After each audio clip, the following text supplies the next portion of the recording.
Na verdade, eu lembro de ter estado aqui dando um seminário, que tem, muitos dos conteúdos também estão aqui. A última vez que eu vim aqui falar de astronomia, eu falei de algo relacionado a esses dois temas, nebulosas planetárias e regiões H2, mas eram dois trabalhos específicos do grupo.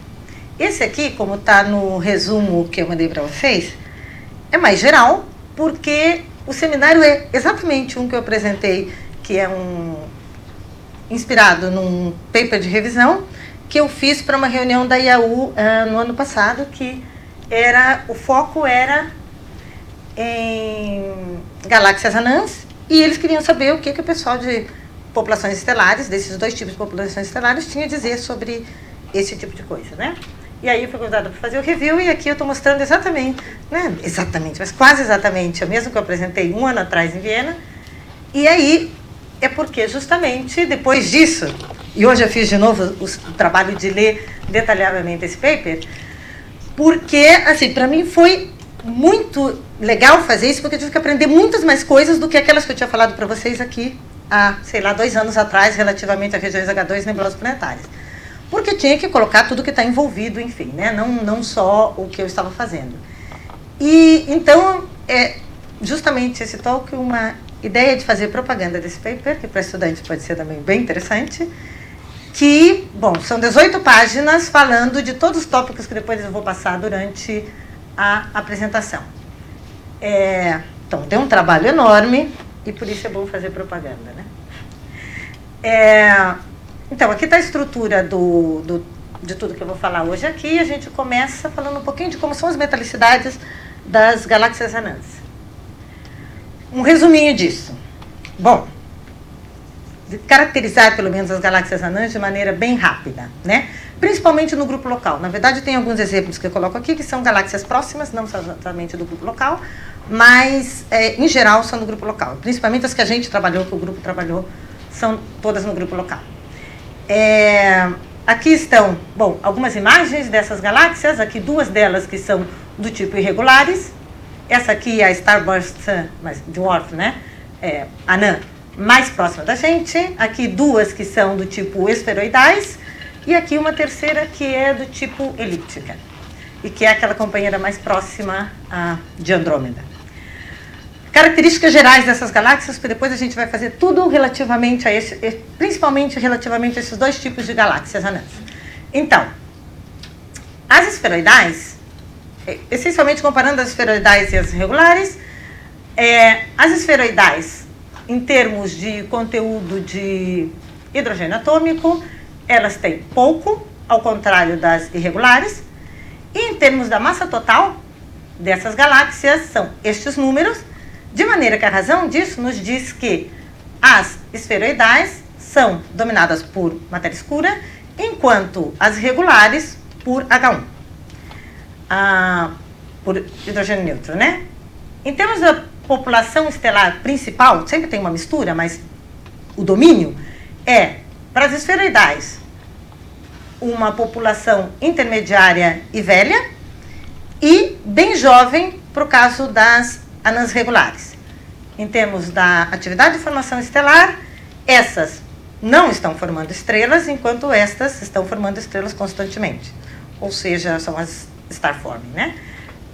Em termos do ambiente que elas se encontram, pelo menos no grupo local, isso é muito claro. As esferoidais sempre estão no entorno das 2 galáxias principais do grupo, ou seja, da Via Láctea e da Andrômeda, e, por outro lado, as regulares tendem a estar mais isoladas. Como vocês veem aqui, eu não citei esse tipo aqui, que são as esferoidais, porque, na verdade, as esferoidais são, digamos que, o limite de mais alta luminosidade nesse grupo, com essas características, que é o grupo das esferoidais. E estas, em termos de população estelar, elas têm uma mistura de populações e uma história de formação estelar mais complicada do que essas 2 linhas gerais que eu coloco aqui. Então, na verdade, essa é praticamente a única que a gente cita durante todo esse trabalho.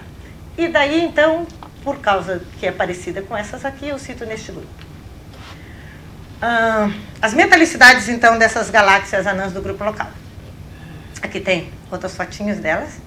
São bonitinhas, para ter uma ideia, a gente está acostumado a ver galáxia tão bem definida e tal, né? Então é bom olhar que uma galáxia anã tem uma cara um pouquinho diferente daquelas que a gente está acostumado das grandes galáxias, né? As esferoidais, as elípticas esferoidais irregulares, né? As anãs desse tipo, todas elas têm também população estelar velha. O importante é lembrar que a quantidade de estrelas velhas nesses diferentes tipos de galáxia é que é muito diferente.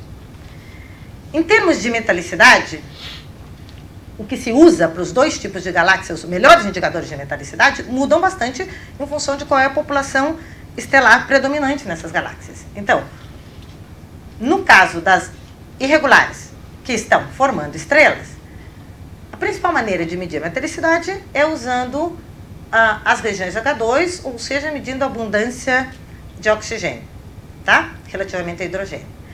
Como regiões H2 são muito brilhantes, e dá para ver de longe, é óbvio que elas são um muito bom indicador da metalicidade, quer dizer, fácil de medir.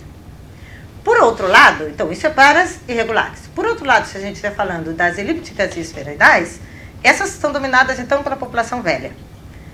Nesse caso, não estão formando estrelas, não tem regiões H2, como a gente faz para poder medir a metalicidade?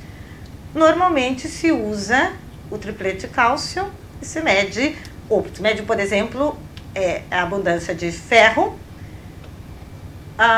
usando, então, a população estelar velha. Então, aqui, a gente faz a abundância nebular das regiões H2, tá? Gás quente. Aqui, por outro lado, o que a gente faz é a abundância estelar. Então, imagina, se a gente precisar comparar a metalicidade desses dois tipos de galáxias, a gente tem um problema um pouco sério. É completamente diferente o método que se usa para uma e para outra. Para poder comparar essas duas coisas, o que você faz é que você tem que considerar como é a razão oxigênio-ferro de um para o outro tipo. Essa razão é extremamente incerta, é possível fazer. Quando você faz para um número muito grande de galáxias, é possível trabalhar com essa relação. Mas ela é bastante incerta, principalmente porque ela depende da história de formação estelar das galáxias. Então, seria bem importante evitar fazer esse tipo de consideração para poder comparar a metalicidade dos dois principais tipos de galáxias anãs. Então, o que a gente faz? A pergunta seria, por que não usar as metalicidades dadas pelas nebulosas planetárias, já que as nebulosas planetárias estão presentes tanto nas que estão formando estrela, quanto as que já não estão formando estrela? Ou seja, é um tipo de população que se encontra nos dois tipos de galáxia. Portanto, se a gente estuda essa população nos dois tipos de galáxia, a gente pode comparar a metalicidade e outras propriedades que tenham a ver com a população velha nebular de maneira muito mais coerente, né? Esta é a ideia e que a gente vem, sei lá, desde Bom, exato, é terrível falar assim desde quando a gente começou, mas comecei a trabalhar com isso em 2006. Ou seja, faz tempo que a gente está perseguindo essa ideia em distintos aspectos, trabalhando em distintos aspectos dessa ideia. Então, uma vez conhecendo isso, agora a gente vai ver um pouquinho como que é a abundância química dada por oxigênio nas nebulosas planetárias. Acho que fazer assim fica mais fácil, se eu conseguir coordenar com a mão esquerda isso. Então, primeiro eu vou falar das nebulosas planetárias, depois comparar como é para as regiões H2, tá bom? Como se obtém a abundância de oxigênio nesses dois tipos. Primeira coisa para lembrar é que as nebulosas planetárias, elas podem traçar, elas são importantes traçadores da evolução química no grupo local. Por que isso? Porque elas estão presentes, como eu já falei, elas estão presentes nos dois tipos de galáxias, tanto nas mais velhas e mais jovens. A outra coisa legal de usar nebulosas planetárias é que elas têm linhas de emissão muito fortes. Então, como a gente vê aqui, e sem dúvida, bom, se vocês têm boa memória, vocês vão lembrar até que vi eu mostrando esse gráfico. Porque eu mostro em todas as apresentações que eu falo disso, porque ele é muito fácil entender as coisas aqui. Isso aqui é um espectro típico, esquemático, de uma nebulosa planetária. Isso é para o Cláudio ficar bravo quando ele diz assim, esquemático, ele sempre diz, por que vocês não mostram os espectros? Eu botei um na apresentação. Mas esse aqui é um esquemático, né? Aquele que você queria ver ainda. Que, para uma nebulosa planetária extragaláctica. Essencialmente, o que a gente quer mostrar aqui que uma boa parte, ou na verdade 10% da energia total desses objetos está nessa linha aqui. Então, isso aqui é tão forte, ou H-alfa, é tão forte que você pode ver de longe. Se você faz fotometria usando essa linha, e aí você pega essa linha menos o contínuo do lado, você tem um ponto muito brilhante. Você faz isso a enormes distâncias, faz num campo, no campo do telescópio, o maior que você puder, e encontra muitos objetos de uma vez. Então é fácil localizar esses objetos a grandes distâncias. Por quê? Porque muito da energia do objeto está em uma linha, oxigênio 3, ou H-alfa. Essas duas são muito brilhantes, é fácil fazer. Você faz on-off band, vê um lado do outro, está ali, um ponto brilhante para você continuar fazendo o seu estudo. Não tem muitas populações estelares com essa característica. Aí, outra coisa importante é que a química que a gente obtém, que depois eu vou explicar como, desse tipo de espectro, ela nos informa sobre o passado distante da galáxia em questão. Tá? Então, as nebulosas planetárias caracterizam a população de idade intermediária e idade velha em qualquer galáxia. Então, a química vai falar do passado, mais do que giga-anos atrás. E um intervalo enorme nisso, a gente vai ver isso depois. Por outro lado, se a gente acrescenta, então, as regiões H2 na análise, elas também são muito bons traçadores da química das galáxias. Por outro lado, elas, ao invés de ser early type e late type, eu troquei aqui, elas, por outro lado, vão falar do presente, né, do meio interestelar, no presente da galáxia em questão. A outra coisa importante é que elas são ainda mais brilhantes que as nebulosas planetárias em geral. Então, se para as nebulosas planetárias era assim simples conseguir vê-las a uma distância relativamente grande, para as regiões H2 isso é muitas vezes mais simples, porque elas são realmente mais brilhantes que as nebulosas planetárias. Juntas, e aqui vem o espectro daquele tipo que você gosta, Cláudia. Então, aqui ele está comparando nessa galáxia NGC 6822, que é uma galáxia anã, do grupo local, o espectro de uma nebulosa planetária e o espectro de uma região H2. Aí isso aqui é para aqueles que não são da área estarem bem convencidos que a gente está realmente falando de objetos muito, muito, muito similares. Tá? E esses aqui, bom, essa é a história da escala aqui, esqueçam, mas esses aqui são muito mais brilhantes que esses. Então, juntas, essas duas populações, esses dois tipos de objetos, elas podem prover importantes vínculos para os modelos de evolução química. Porque se eu pego uma coisa, um está falando de ordem de milhões de anos, as regiões H2, e as nebulosas planetárias está falando do mesmo tipo, usando o mesmo tipo de indicador de metalicidade, está me falando da ordem de giga-anos, eu tenho aí um espaço interessante para falar da evolução, se é que ela parece mesmo tão claro assim, da evolução química da galáxia em questão. Tá?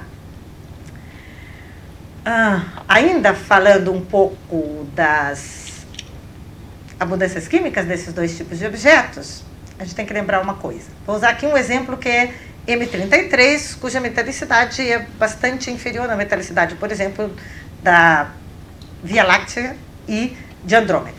Então, é relativamente baixa metalicidade essa galáxia aqui. Então, uma coisa importante. A gente acabou de ver que as regiões H2, então, elas vêm, né, de estrelas OB, falam do presente da galáxia. As nebulosas planetárias falam do meio interestelar quando a estrela progenitora foi formada, bilhões de anos atrás. Então, elas falam do passado. Agora, esse passado é bilhões de anos atrás? Quantos bilhões de anos atrás? Então, tem dois tipos, essencialmente dois tipos de nebulosas planetárias. Um é nebulosas planetárias do tipo 1 e o outro é não tipo 1. Tipo 2 ou tipo o quê? Não tipo 1. Essas aqui falam de um passado mais recente. As tipo 1 e as não tipo 1 falam de um passado, mais longínquo, né? Essencialmente, essa definição de se é tipo 1 ou não depende da metalicidade. Então, se eu estiver falando da metalicidade da galáxia, essa definição realmente se pode resolver isso só pensando nessa relação aqui. Quando você vai para mais baixas metalicidades, é muito importante a dependência nitrogênio sobre oxigênio para descobrir, para a definição desse tipo, tá? Então, aqui o que a gente tem é essa razão de abundância de nitrogênio sobre oxigênio para a galáxia M33, que é de baixa metalicidade, em função da abundância de hélio. E a gente divide aqui dois tipos. Então, você tem tudo que está aqui, toda esta zona são as tipo 1, e toda esta zona são as tipo 2. Essencialmente, trocando em miúdos, porque isso aqui só diz que tem para essa galáxia mais ou menos o mesmo tanto de um tipo e outro de nebulosas planetárias, as tipo 1, elas têm progenitores que são mais jovens, mais maçudos, ou seja, tem massas acima de progenitores, né? Estrela progenitora da nebulosa planetária, massa superior a 3 massas solares e, portanto, idades menores do que 1 gigaano. Então, isso implica que as abundâncias químicas derivadas desse tipo de objetos serão mais similares às regiões H2 do que aquelas que têm muitos giganos, tá? Então, estas aqui têm abundância química, isso é bom guardar porque a gente vai usar isso o resto do tempo, parecidas com, ou mais parecidas com aquelas das regiões H2. Por outro lado, essas daqui, as que não são do tipo 2, elas têm idades superiores, para essa galáxia em específico, hein? Superiores a 1 gigaano, e elas falam, né? Elas podem ser usadas, por quê? Porque a metalicidade delas é bastante diferente de regiões H2, elas podem ser usadas para falar da evolução da galáxia. Comparo bilhões de anos e bilhões de anos, posso medir divergentes, posso medir a evolução química da galáxia em questão, tá? Então, é importante, principalmente quando você vai para mais baixas metalicidades do que a metalicidade da galáxia e de Andrômeda, levar em conta qual tipo de nebulosa planetária está sendo tratado. Porque senão, e tem vários trabalhos que mostram isso, se você mistura todas elas, sem dúvida não tem gradiente nenhum e quase impossível ver alguma evolução. Isso, muitos trabalhos, muitos mostram isso, tá bom? Então, assim, e mais recentemente é que se faz esse tipo de divisão. Mais recentemente eu estou realmente falando de, sei lá, 2010 para cá, pelo menos, tá? 2015, talvez. 10, para ser mais exato. Bom, então, importante. As nebulosas planetárias que não são do tipo 1, elas são suficientemente velhas para, em comparação às regiões H2, traçar a evolução estelar da galáxia em questão. Ok? Então, são não tipo 1, que são as boas para o que a gente quer fazer. Ok. Porém, tem mais perguntas sobre essas abundâncias, não é assim tão fácil medir a abundância. É fácil detectar a nebulosa planetária, daí a medir a abundância direitinho. Tem muitos outros poréns.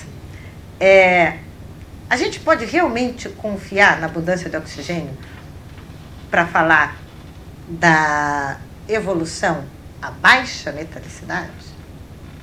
Vejamos, esse gráfico que quase certamente eu já mostrei aqui da outra vez. Mostrei? Ele está rindo. Você lembra?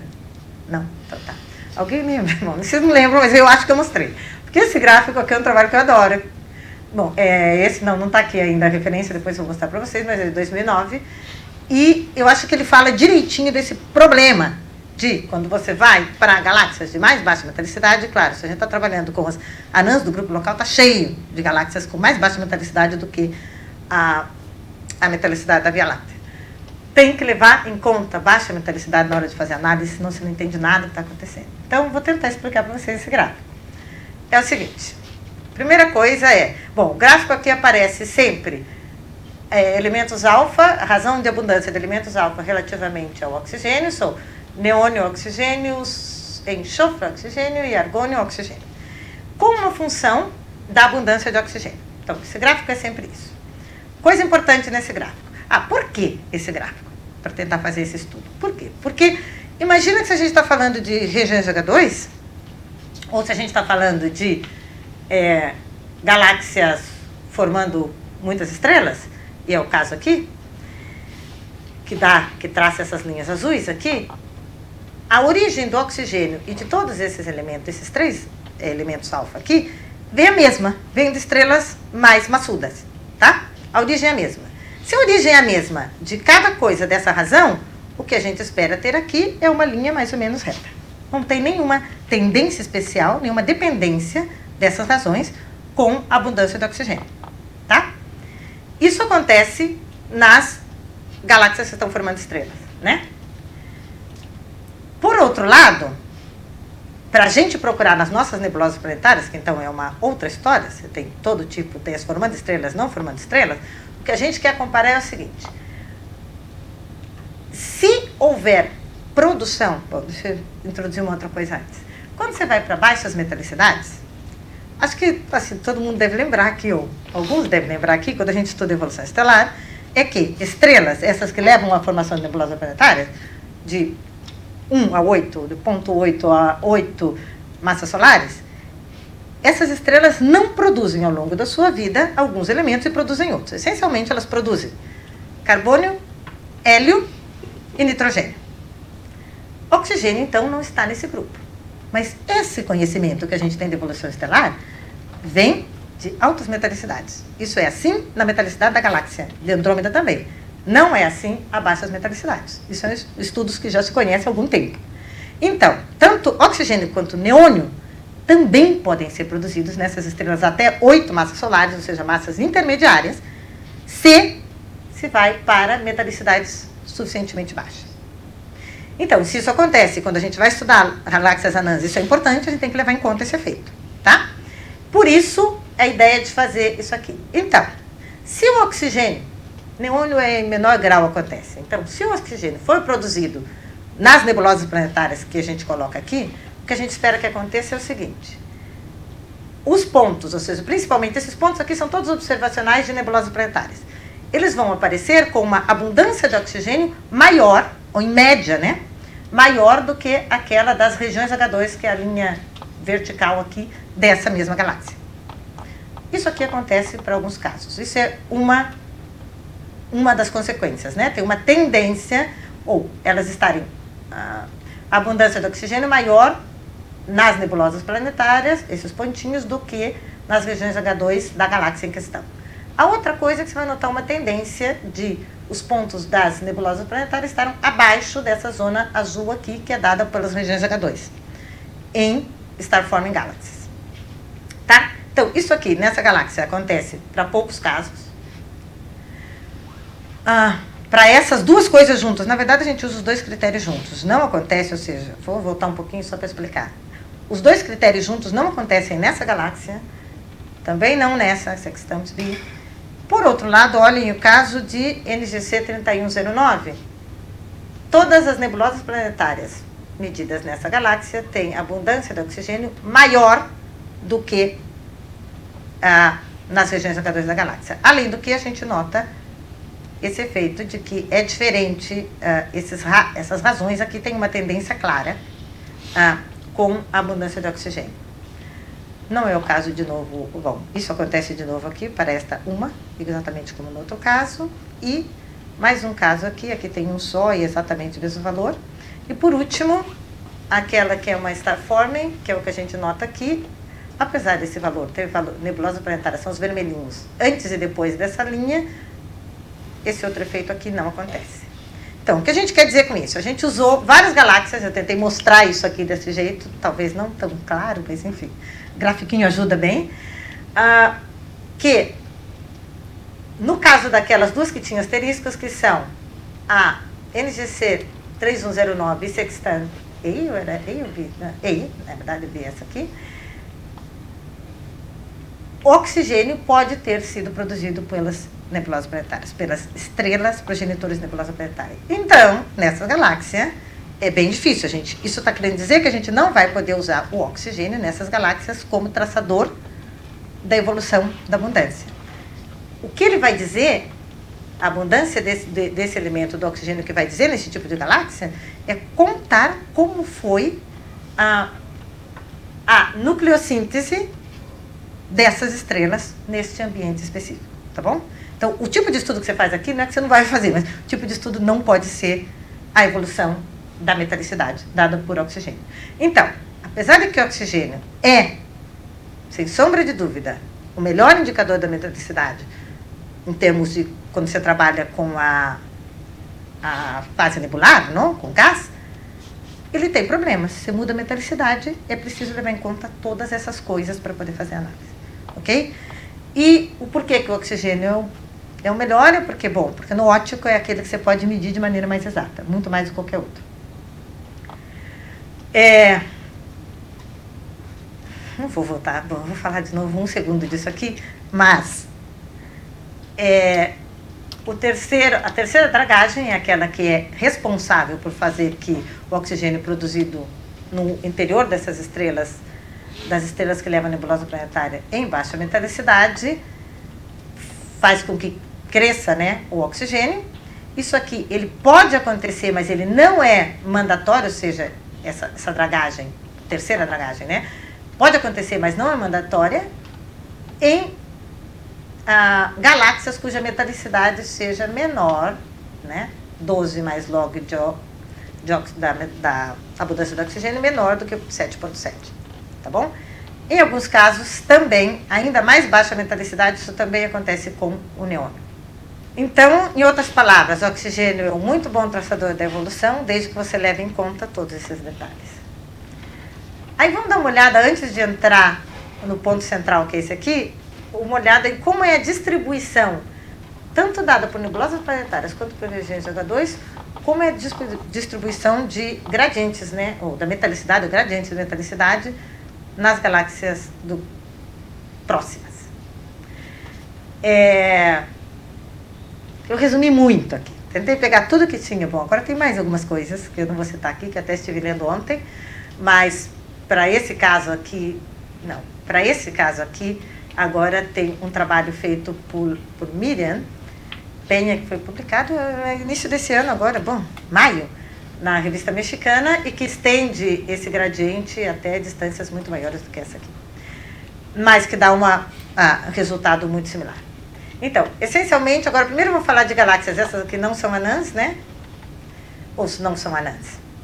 São as maiores dessas todas, porque essa aqui pode ser anã, esta aqui, mas essas duas não. E essas aqui a gente nem vai lá e classifica muito como anã, porque são muito próximas, né? Bom, enfim, elas são intermediárias, eu diria.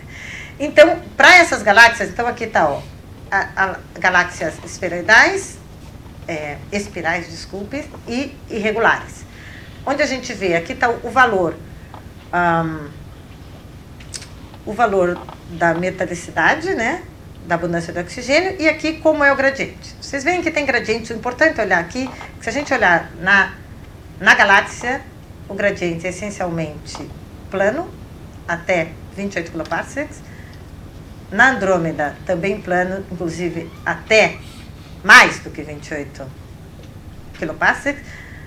Tem aqui algumas dúvidas quando você compara nebulosas planetárias e regiões H2, mas bem na parte central, na parte mais externa é plano necessariamente. NGC 300, plano, negativo em M81. Qual o valor que você considera flecha? Você considera plano? Como qual o valor? É assim, dentro dos erros, vamos resolver essa coisa, tá bom. 0,0, perto disso, porque de todo jeito, todos os gradientes, eu acho, não, aqui eu não tenho os valores, mas todos os gradientes que a gente encontra, as diferenças são bem pequenas, né? Mas, essencialmente, as diferenças não é inclinação, tá? Então, você partindo de um ponto aqui, quando a gente pode comparar nebulosas planetárias e regiões H2, é importante primeiro ver onde isso aqui intercepta, né, a curva, ou seja, se são parecidos, um maior do que o outro, e daí como cai. Essencialmente, esse gradiente, quando você compara os dois, às vezes, nas regiões H2, você consegue um gradiente realmente assim, é mais alto o valor no centro e vai caindo para a parte mais externa da galáxia. Se você põe as nebulosas planetárias, é quase sempre flat até onde você vai. Só que as nebulosas planetárias vão muito mais longe que as regiões H2 em geral, né? Por questões um pouco óbvias, né? E, por essa razão, isso é difícil comparar. Então, naquelas que você mede só regiões H2, tem muito mais a tendência dele ser negativo, ou seja, realmente tem um gradiente maior abundância no centro e menor para fora, que o contrário, tá? Mas isso é uma enorme mistura em quase todos os estudos. Bom, em geral é isso, não tem uma resposta muito clara se os gradientes são negativos, positivos ou planos, realmente quase nenhum, tá? aqui é um exemplo disso. Aqui é um exemplo para 4 distintas galáxias, M33, M81, M31 e NGC 300. Desses 2 trabalhos aqui. E como era muito bonitinho todos juntos, eu usei diretamente o plot deles, que é bem legal. Então, essencialmente, aqui são 2 galáxias Ley-type e 2 espirais, todas eram espirais, umas Ley-type e as outras, essas 2 L-type. E, essencialmente, ó, em vermelho você tem o gradiente dado por regiões H2 e em azul por nebulosas planetárias. Neste caso, sempre até a mesma distância. Então, o que a gente vê aqui, é que eu sei lá o que vocês diriam, eu lembro que eu acho que eu mostrei esse mesmo aqui, não mostrei de uma outra galáxia, mas enfim, que estava no paper, não era esses aqui, que eu não participo nem desses papers. Mas eu mostrei aqui e o Roderigo disse, claro que tem um gradiente. Bom, eu sei lá o que dizem os olhos de vocês. Os meus dizem que aqui não tem um gradiente bem definido em caso nenhum. Se a gente pudesse dizer que tem algum gradiente, você veria alguma coisa aqui, talvez. Bom, mas, e com os erros, então, é que não sobra nada mesmo de gradiente aqui, né? Essa é a nossa interpretação, ou pelo menos de todo esse povo aqui, não só minha, né? Então, a coisa que a gente pode tirar daqui é que a um dado raio, qualquer raio, isso aqui é distância galactocêntrica e, claro, abundância de oxigênio, né? Com esses 2 indicadores. A um dado raio, em qualquer desses casos, ou na média, as regiões H2 sim tem uma abundância de oxigênio um pouco maior do que as nebulosas planetárias. Isso implica, então, eu olhando aqui, é um dado raio, quando você pode fazer essa comparação, é isso que a gente obtém. Isso implica que todas as galáxias ainda estão sendo enriquecidas em metais, né? A outra coisa, relativamente aos gradientes, é isso. A gente não vê gradientes, mas notem. Será que existe algum gradiente, pelo menos, desde o nascimento daquelas nebulosas planetárias que não são do tipo 1, né?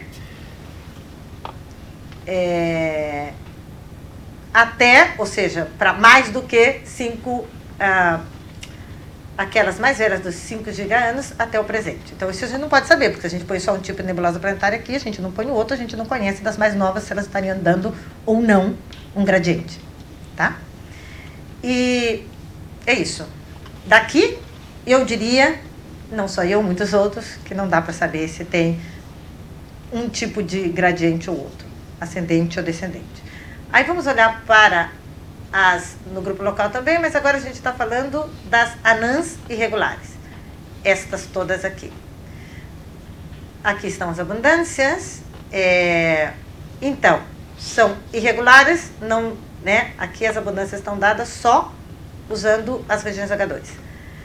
O que a gente vê de novo, flat, e aqui é uma mistura bastante complicada nessa galáxia aqui. Isso também da gente conseguir dizer se é flat ou não é, tem a ver com como como está orientada a galáxia, né? Nem sempre dá pra gente fazer isso muito direitinho, tá? Esse é o caso, inclusive. Então, o importante aqui, ó, que usualmente, então, como eu já tinha dito antes, que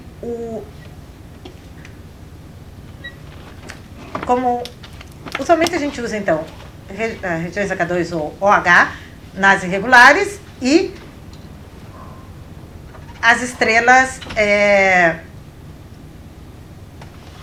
não sei lá porque eu botei visualmente aqui. Enfim, não importa, para deixar de ler o que eu escrevi, que vai mais rápido, né? Uma coisa importante aqui é que nos modelos a gente tem usado hoje em dia não só regiões H2 e estrelas velhas, mas nebulosas planetárias e regiões H2. E que isso é bem importante porque a gente vai evitar justamente essa conversão que não é muito legal. Então, se a gente é capaz de medir regiões H2 e nebulosas planetárias, as abundâncias em todo tipo de galáxia, a gente não vai usar, ou nas irregulares, né, a gente não vai usar essa conversão. E efetivamente isso está sendo usado em modelos bastante recentemente, 2010 para cá. E esse é um exemplo deles, que usa dados que a gente tinha usado, que a gente tinha obtido antes, né? Essencialmente isso aqui é razões de abundância, enxofre, nitrogênio, oxigênio e hélio, relativamente ao tempo, a evolução da galáxia. Aqui, ó, esse triângulozinho aqui é abundância dada por nebulosas planetárias e a bolinha Então, pelas nebulosas planetárias aqui, pelas regiões H2, de uma dada galáxia que é IC10, tá? Então, o que a gente vê aqui é que os modelos, ou seja, a evolução desses gradientes de abundância, se comparam muito bem com modelos. Esses modelos têm distintas coisas que eu vou dizer daqui a pouco que são, mas são aqui, essas 3 cores são modelos.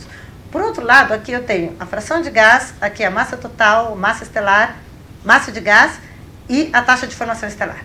A gente vê que esses aqui, nem todos concordam muito bem, os modelos com as observações, né? E que é isso que eu vou analisando aqui agora. Então, esse primeiro modelo aqui não funciona porque esse modelo não tem a evolução da galáxia, não tem, é um modelo sem ventos. Então, o que acontece é que você prevê sempre uma fração de gás, a gente prevê tudo isso aqui, né? Fração de gás, massa total, muito alta relativamente ao que é observado. Por outro lado, esse outro modelo aqui, de novo, concorda mais ou menos bem aqui nas frações, nas razões de abundância, é um pouco melhor, mas de novo, aqui, nesse aqui que tem um vento do tipo normal, de novo, a taxa de formação estelar no presente é muito baixa, né, dos modelos relativamente ao que é observado.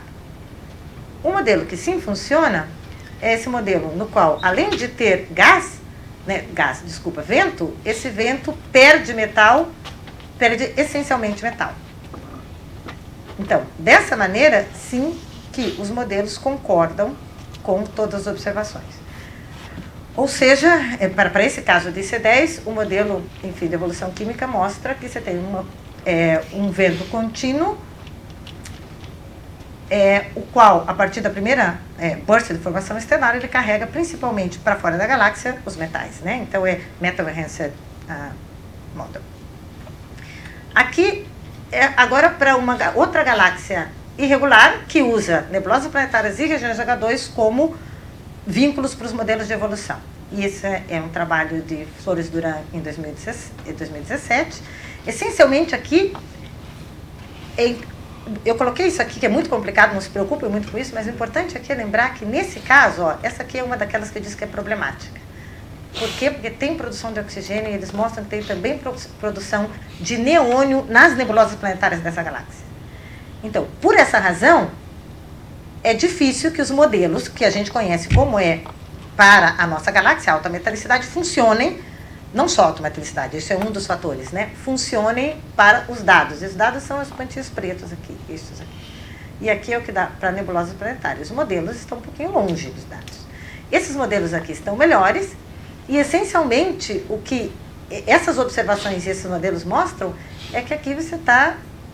É um challenger esse tipo de observação também para os modelos de evolução estelar, não da galáxia. Por quê? Porque só os modelos modificados, como esses de Ventura, ao contrário esses aqui eram Caracas, eu acho, em vários anos conseguem explicar esta formação de neônio e de oxigênio por estrelas de massa intermediária, né? Em nebulosas planetárias, claro. E por último, falando da distribuição, aqui são as galáxias que não estão formando estrelas, né? As esferoidais, aqui alguns dos exemplos. O valor, quando a gente tem gradiente, nem sempre isso é muito fácil. E quem fez isso? Está tudo deslocado, estranho isso. Bom.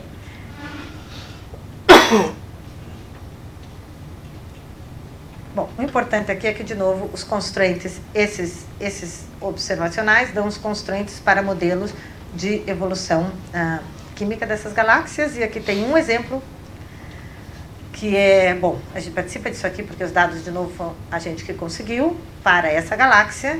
E aqui, de novo, mostrando, esse aqui é a razão, aqui é ferro, ou seja, ferro é dado pelas estrelas e o oxigênio pela nebulosa planetária. Isso em função do tempo, e as razões aqui, bom, aqui não daria para ler, mas aqui então, abundância em função, essas duas abundâncias em função do tempo, enxofre em função, a razão de enxofre por oxigênio em função da abundância de oxigênio, e a evolução com o tempo, né, a evolução dessa galáxia. O importante aqui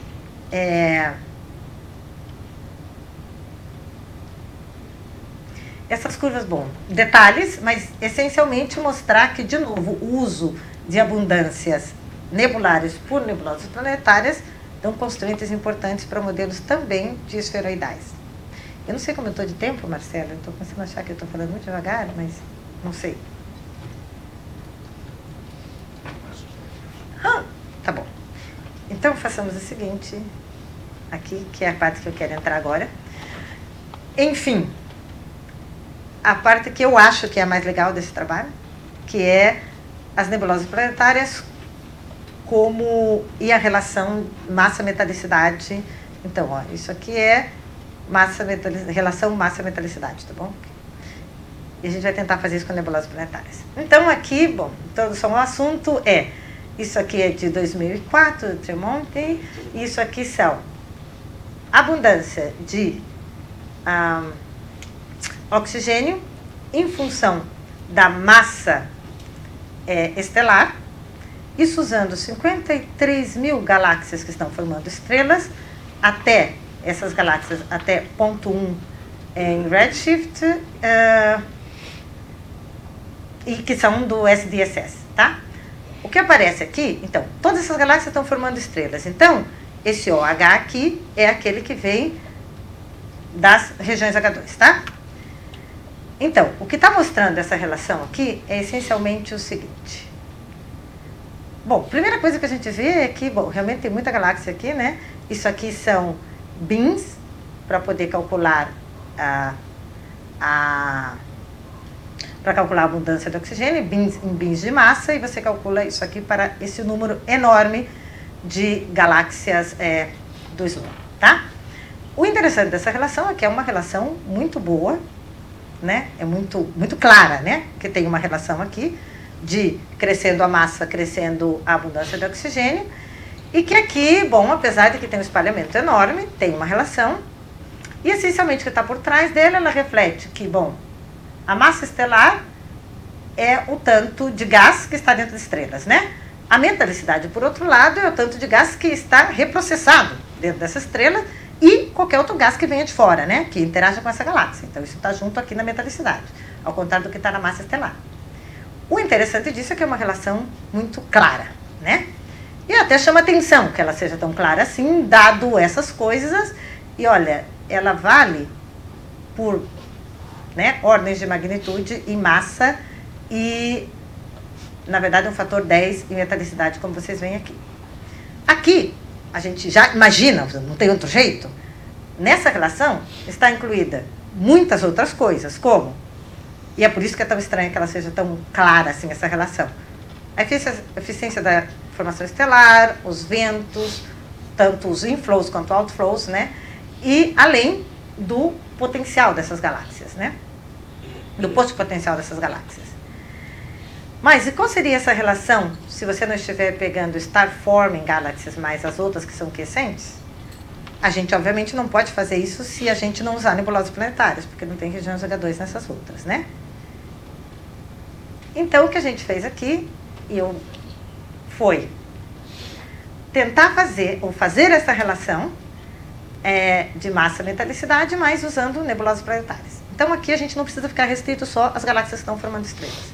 E efetivamente a gente não está restrito a essas. Nesse trabalho aqui, o que a gente faz é que a gente usa, aqui estão colocadas só as abundâncias dadas por nebulosas planetárias, em todas essas galáxias aqui, sendo que as do pontinho, essas abertas aqui são esferoidais e essas aqui são irregulares. Todas essas galáxias anãs do grupo local.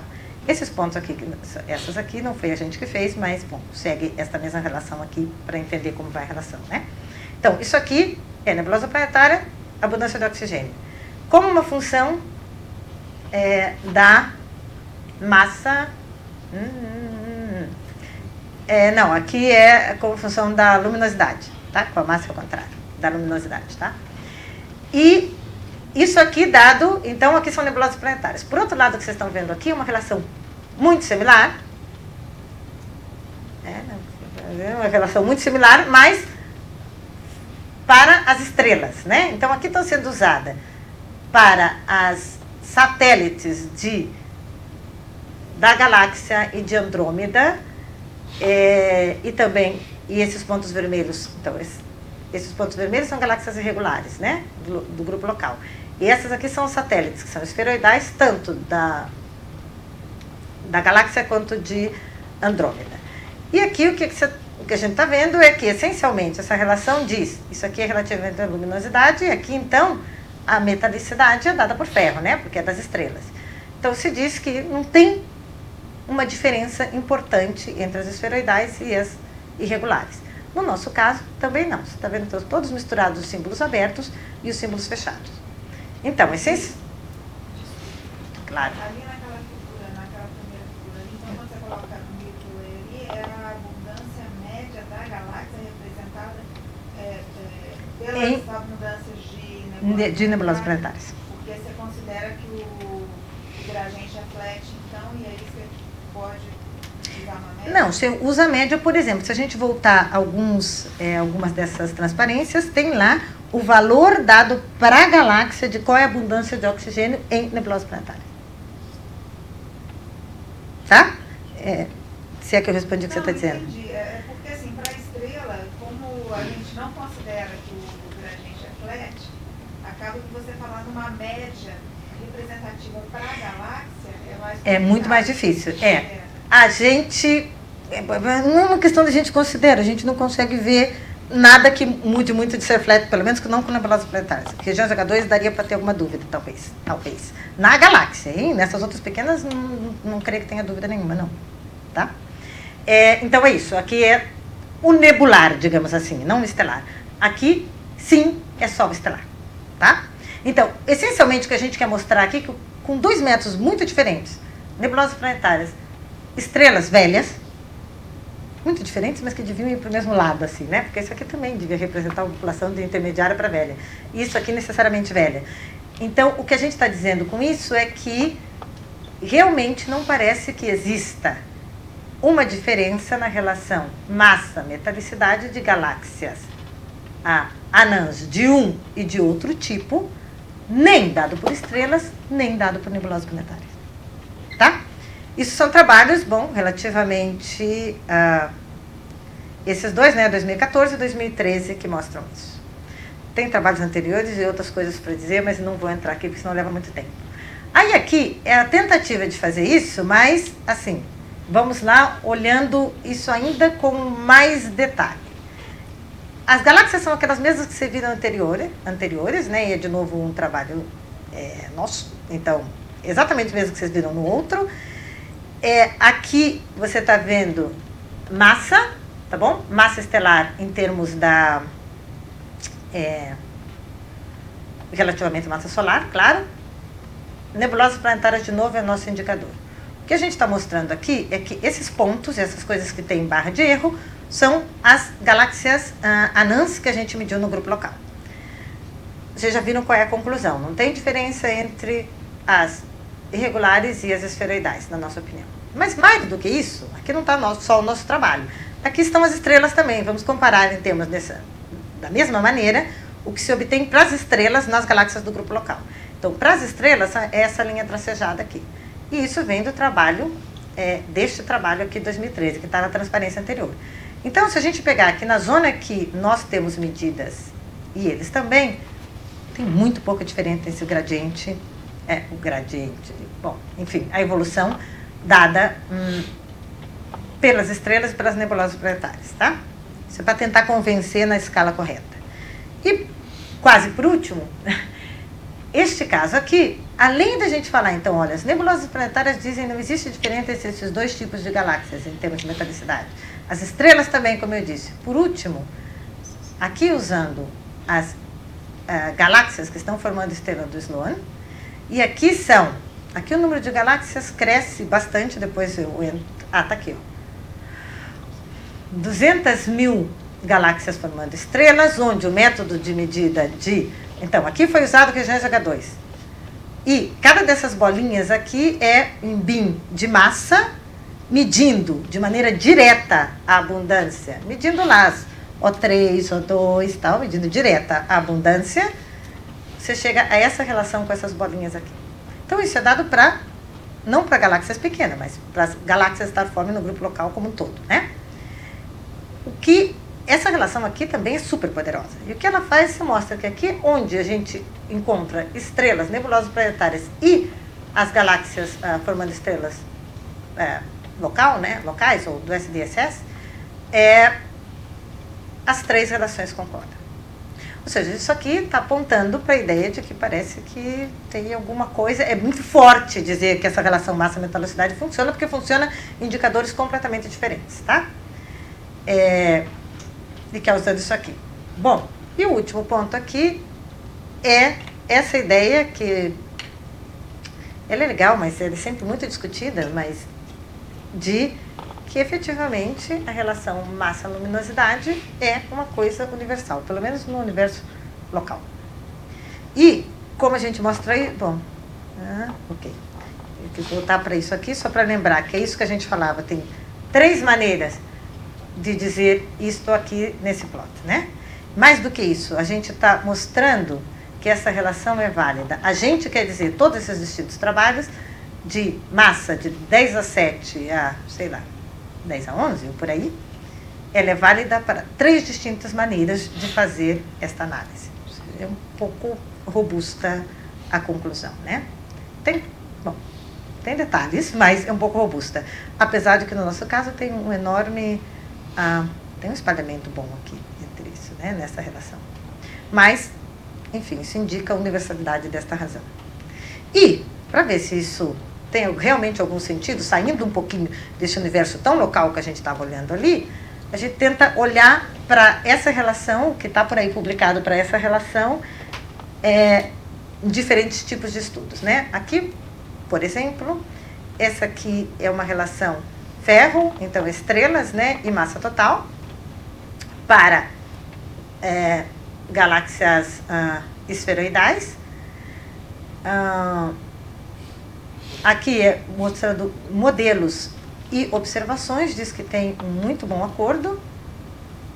Isso aqui é até massas de 10 a 8 massas solares, tá? Para esse trabalho aqui. Aqui é um outro trabalho que estava interessado, será que era isso? Estava interessado em mostrar como essa relação vai, o que acontece com essa relação, que era essa aqui, massa-metalicidade, aqui usando regiões H2, mas quando você vai para as mais baixas, as galáxias de mais baixa massa. Então, tá vendo? Tentando explorar, se antes a gente estava lá em 10 a 7, na relação que eu mostrei para vocês, estão tentando explorar toda essa zona aqui. Veja que aqui o espalhamento é bem grande. Mesmo assim, isso é usando, aqui usando o VIMUS, bom, e o gás de H1, esses 2 tipos de trabalho, né? Usando IFU para poder fazer todas essas medidas.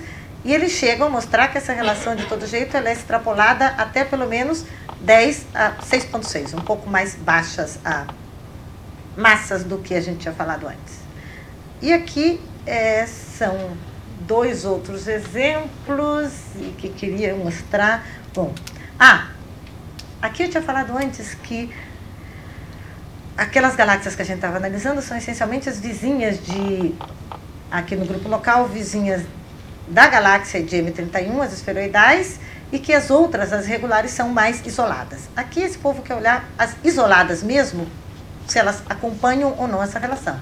Então, de novo, olha aqui, são irregulares, então, se tem abundância de oxigênio, relativamente... Aqui é a magnitude, mas se a gente faz em massa ou magnitude ou luminosidade, a gente fala da mesma coisa, né? Um é próximo do outro. Então, isso aqui é dizendo que nas galáxias isoladas, também essa relação de massa-metalicidade segue muito parecida com aquela das galáxias normais, que não estão tão isoladas, né? Bom, e aqui é aplicado para 2 galáxias, uma esferoidal e outra irregular, para tentar provar essa mesma ideia de universalidade da relação massa-metalicidade, tá? Então, em regiões H2, nebulosas planetárias, estrelas e as galáxias próximas, nesse intervalo todo de massa, todos esses estudos sugerem que essa relação é universal.